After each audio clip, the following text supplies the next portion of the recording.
2차원의 컴퓨터 모니터에서 3D 비디오 게임이나 3D 그래픽을 즐길 수 있지만 그럼 우리가 있는 이 3차원 공간에서 4차원을 재현할 수 있을까?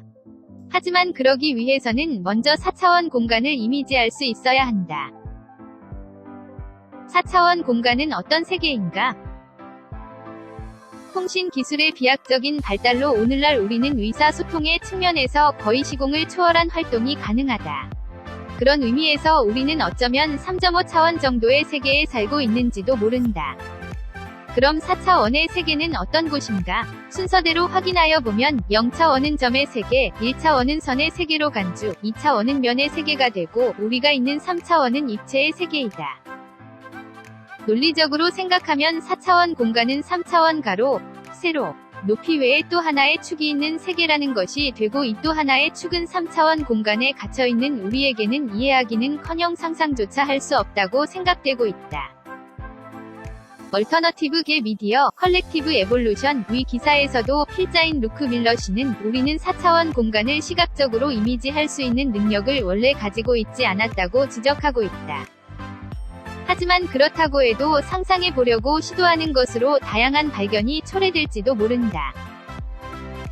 4차원 공간은 우리의 물리법칙과 시간에 의해 바깥에 있는 세계라고 생각될지도 모른다. 시간의 흐름이 일방통행이 아니라 공간의 중심에 나선형처럼 흐르고 있어 상승과 하강을 반복하고 있는지도 모른다. 그리고 아마 4차원 공간에서는 벽의 양쪽을 동시에 볼 수 있어서 이른바 시간여행이 가능한 세계라고 간주된다고 한다. 물론 3차원 세계의 어떤 기술을 가지고도 4차원 공간을 감지할 수는 없다.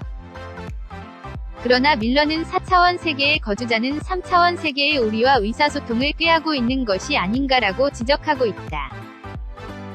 그리고 이 고차원의 존재가 우리에게 뭔가를 전달하기 위한 수단의 하나가 동시성, 싱크로니시티이라고 한다.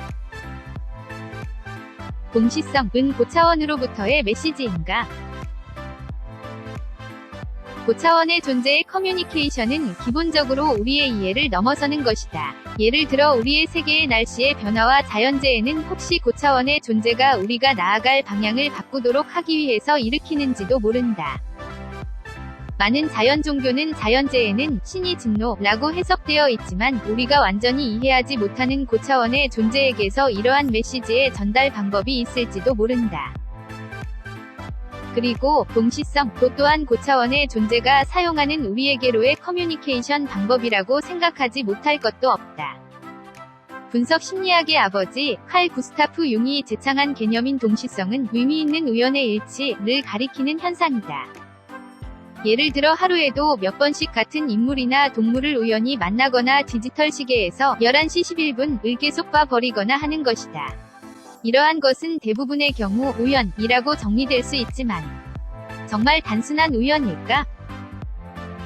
그래서 이미지해보고 싶은 것은 차원이 다르더라도 거기서 분리되어 있는 것은 아니다라는 가정이다. 3차원에 있는 우리의 세계는 소립자와 같은 0차원, 끈이론에서는 1차원, 의 존재와 나노소재 그래핀과 같은 2차원을 포섭한 위에 이루어져 있다. 종이와 모니터의 화면을 2차원으로 정의하면 2차원이 넘치고 있는 것이 우리의 세계다.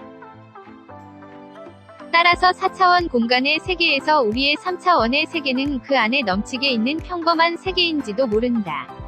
그리고 우리 또한 차원을 넘어 구성되어 있는 큰 전체 위 일부라고 생각하면 우리에게 좋은 행동은 분명 고차원의 존재에게도 좋은 일이라고 생각된다. 그리고 동시성은 시간에 묶여있는 우리에게는 우연이라고도 느낄 수 있지만 고차원의 세계에 자신으로부터의 어떤 시공을 초월한 메시지일 가능성도 있다. 그렇다면 무엇인가 의외의 의미를 가지고 있기 때문에 우리는 그것에 주의해야 한다. 어쨌든 고차원의 존재로부터는 3차원의 세계는 다보임이라고 생각해도 틀림없을 것이다. 그렇다면 우리는 4차원으로부터의 메시지를 더 겸허하게 받아들여야 할 것 같다.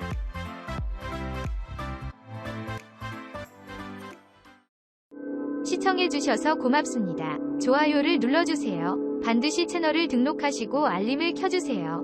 새로 영상이 등록되면 바로 아실 수 있습니다.